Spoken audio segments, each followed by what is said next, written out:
Christmas morning. A 6-year-old beauty queen is missing from her own bedroom. A ransom note sits on the staircase, 3 pages long, demanding exactly $118,000. That number matches her father's holiday bonus down to the dollar. Hours later, her body is found in the basement. The house was never sealed. The case remains unsolved. 30 years later, one question still haunts America: what really happened that night? My daughter is gone! There's a note! She's been kidnapped! Please help me! Check the basement. Did anyone look outside yet?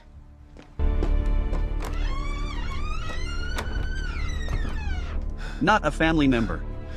Not anyone in their circle. Move back, secure this area. What happened here? Is she okay? We need more tape. An intruder broke in, wrote the note, staged an elaborate kidnapping that collapsed into murder. Or someone inside that house did this and staged the intruder story to survive it.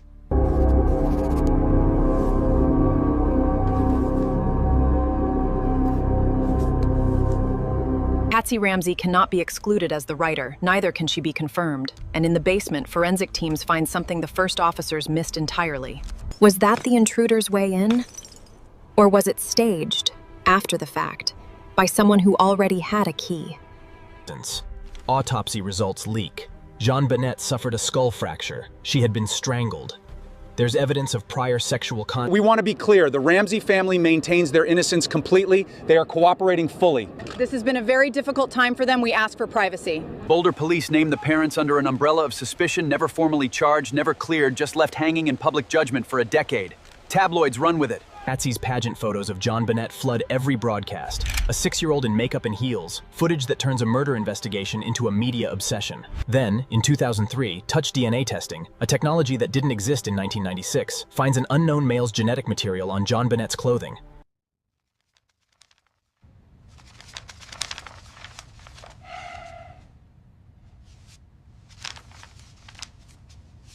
Why did you come back to Colorado? Did you kill her? I was there. I loved her.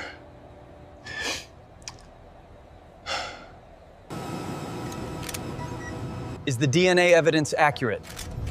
It doesn't match. He's released within days.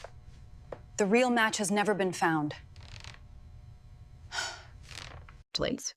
By 2008, the Boulder DA formally clears the Ramsey family, citing that unidentified male DNA as proof that an intruder was present. But Patsy Ramsey never lives to see it. She admitted in a hospital bed dies of ovarian cancer in 2006, believing the public still saw her as a suspect in her own daughter's murder. You're asking the Batiji to reopen this case. John Ramsey spends the following decades pushing for the case to be reopened, for the DNA to be retested against newer, wider databases. In 2016, investigators quietly submit the profile again. Nothing comes back. The technology has improved. The answer hasn't.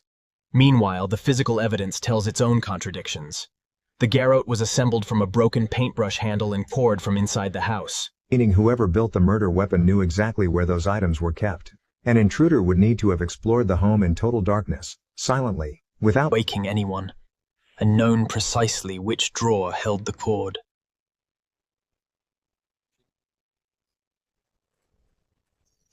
Somewhere, a ransom note written in a house full of family friends sits in an evidence locker, its author never confirmed. Boulder police still list John Benet Ramsey's case as open. Genetic genealogy has cracked cases twice as cold as this one, the Golden State Killer, decades buried, found through a DNA match to a distant cousin. If that technology can reach back 40 years for a stranger, it can reach back 30 for whoever stood in that basement. The evidence is still sitting there. The DNA is still waiting to be matched. And somewhere, someone has been walking free since 1996, closer to being found than ever before. Sealed courthouse file. Dust on the cover before touch DNA. Before any suspect confessed. A Boulder grand jury sat for 13 months on this case. They voted to indict 2 people for Joan Bennett's death. The public never knew. It stayed hidden for 18 years. Old photo of the South Asian Ramsey family. When it surfaced, it changed everything investigators believed. 1998. Boulder's grand jury reviews every piece of evidence. The note, the DNA, the autopsy, all of it laid bare. I never thought it would come to this. The evidence is clear. All right. True, Bill.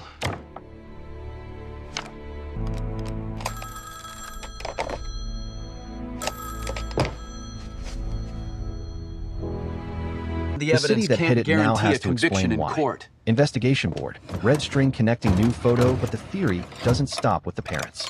How do you respond to the allegations, Mr. Ramsey? What about the sealed documents? Are you guilty?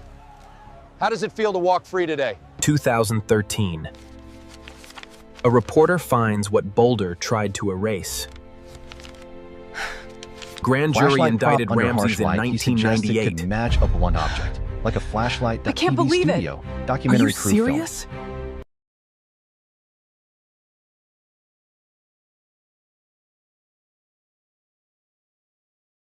We need to Torturing focus gavel on the striking brother. Burke Ramsey He was in the house sues the entire network for time, defamation. near this hallway. Settlement paperwork signed, he wins. The network pays. No physical He was evidence home ever that ties night. him. Asleep, just down the hall. Outside the family, one more name enters the case. Gary Oliva, a convicted sex offender who once lived in Boulder. Phone call reenactment, shadowed 2016. figure. A documentary allegedly team tells an builds an ex-girlfriend entire he was case around holding it. John Bonet They come that close to naming him Detectives outright entering on an national interrogation television. room, investigators bring him in. They test his DNA against the case file.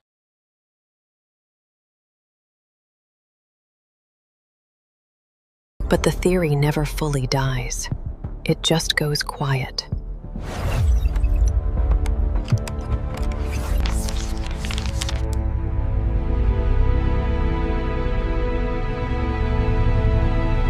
I need you to listen very carefully. I was holding John Bonet that night. It was an accident.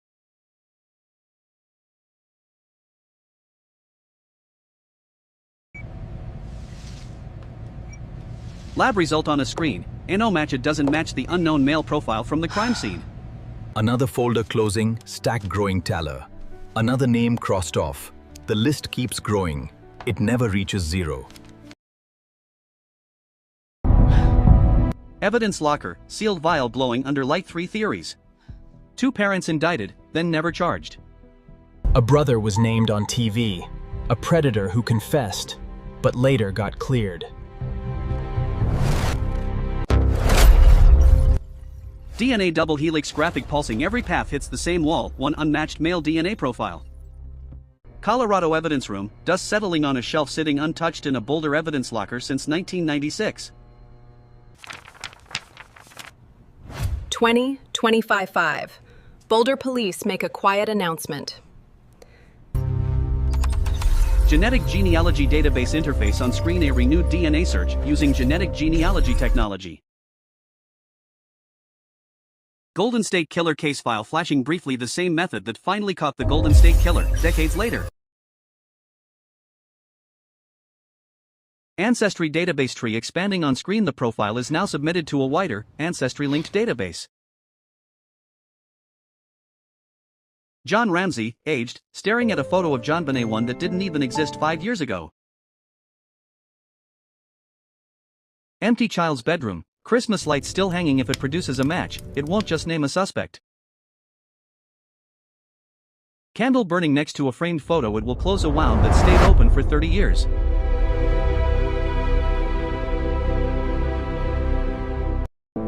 "30 years. That's how long this case has sat open. Evidence vault door, red light blinking, 1 unmatched DNA profile.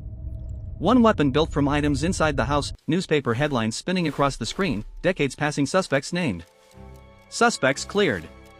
A city that hid its own indictment, courthouse steps, empty, wind-blowing papers, and now, in the final chapter of this story, something has finally changed. Grieving father, aged, standing alone by a window, the girl's father is still fighting.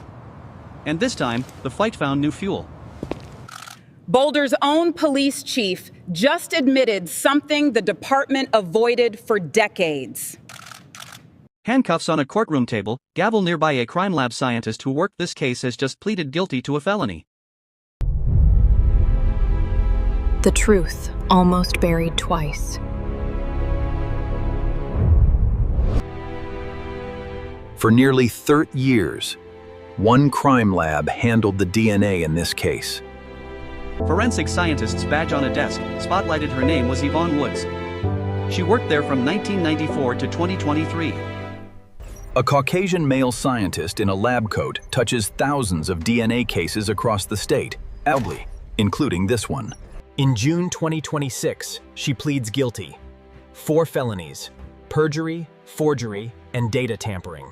The evidence clearly shows that the defendant systematically altered and deleted critical quality control data. She did this not just once, but for years.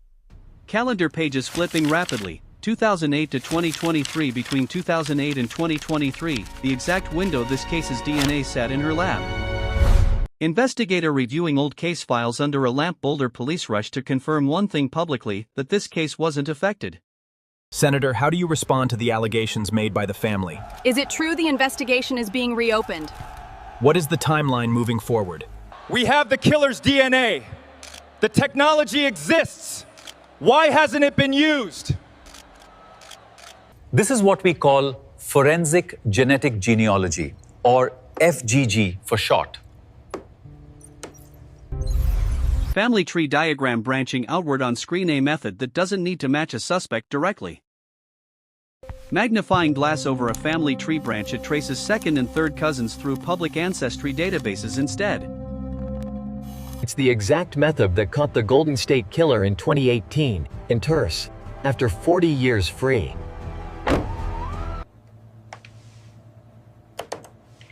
This case has everything that method needs. Evidence bag labeled, sealed, untouched, a clear male DNA profile. Recovered from the crime scene in 1996. Vial under lab light, unopened, never matched. Never identified. Just sitting there for 3 decades. One Forensic expert Genomics says CEO speaking to camera, blurred for privacy. One expert says applying the technology now would be, in his words, fairly straightforward. Comparison chart, 1996 databases versus 2026 databases. Back then, these ancestry databases didn't exist. Today, millions of people are on them.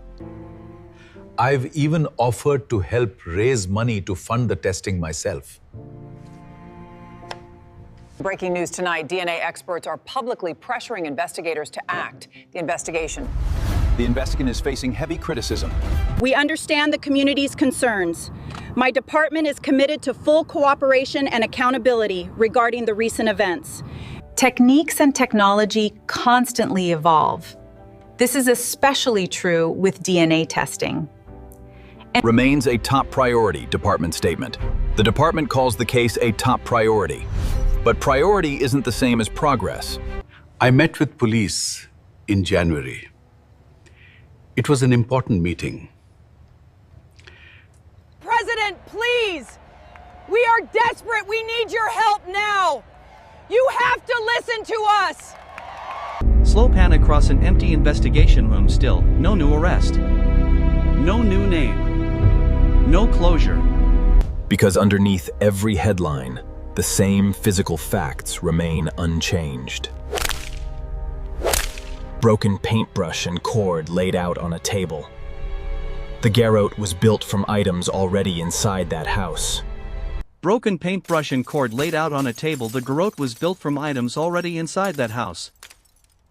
Ransom note replica under evidence, like the 3-page note written with the family's own pen on their own paper. A note experts say could not fully exclude someone inside that home. The sealed 1998 indictment.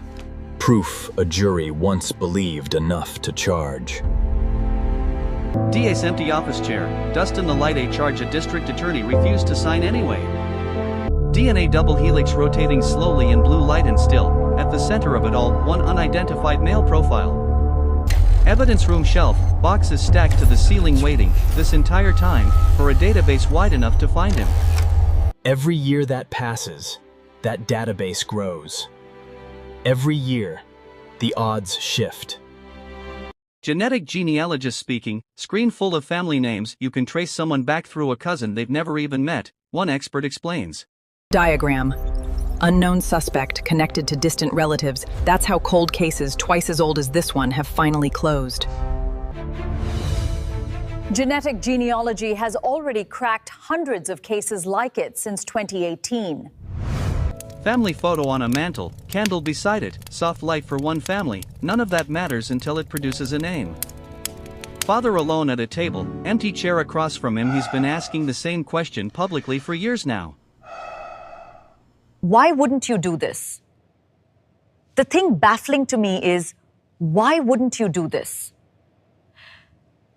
The department insists it's committed.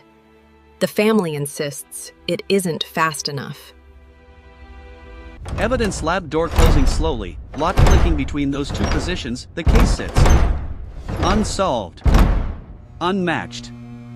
Unfinished. Old Christmas photo, string lights glowing softly. 30 Christmases have passed since a family lost a 6-year-old girl.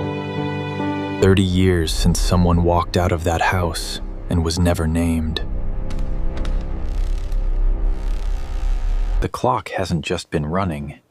It's been the only thing moving. Because somewhere between an old evidence bag and a new database, the answer might already exist.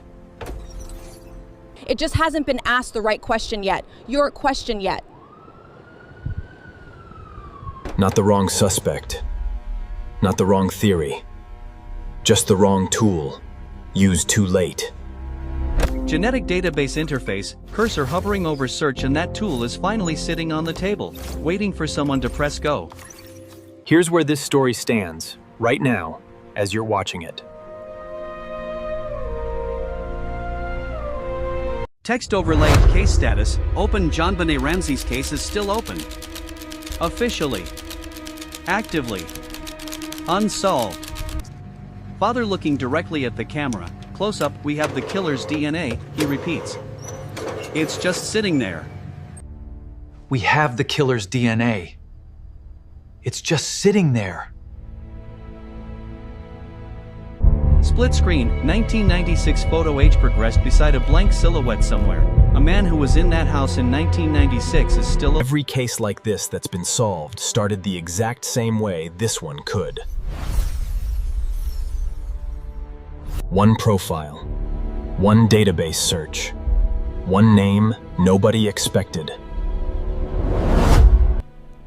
For 30 years, that chair has stayed empty, waiting for an answer instead of a theory. The people holding that answer are the ones who haven't pressed go yet. Public pressure is the only lever left, and right now, public pressure is the only thing moving this case at all. Every article, every documentary, every person still asking about her name. That pressure is why this case resurfaces every single year instead of disappearing. Because somewhere between 1996 and now, the world caught up to what this case needed. The only question left is whether anyone in power decides to use it.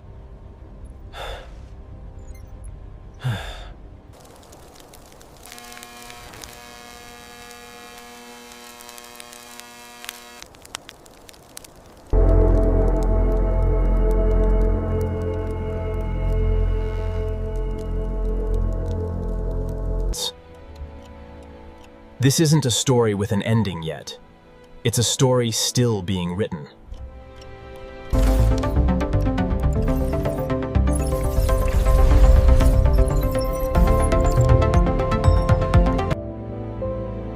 And when it does, it won't just answer, who did this?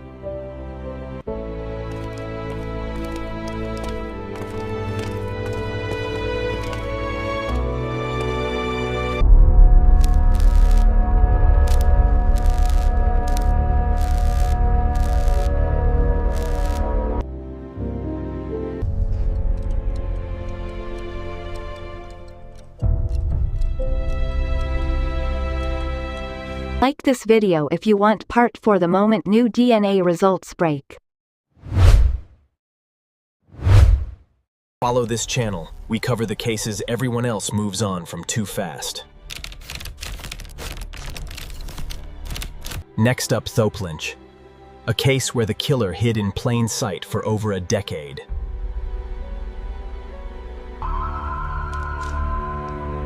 You won't believe how close investigators were the entire time. 3.2.1. That story drops soon. Don't miss it.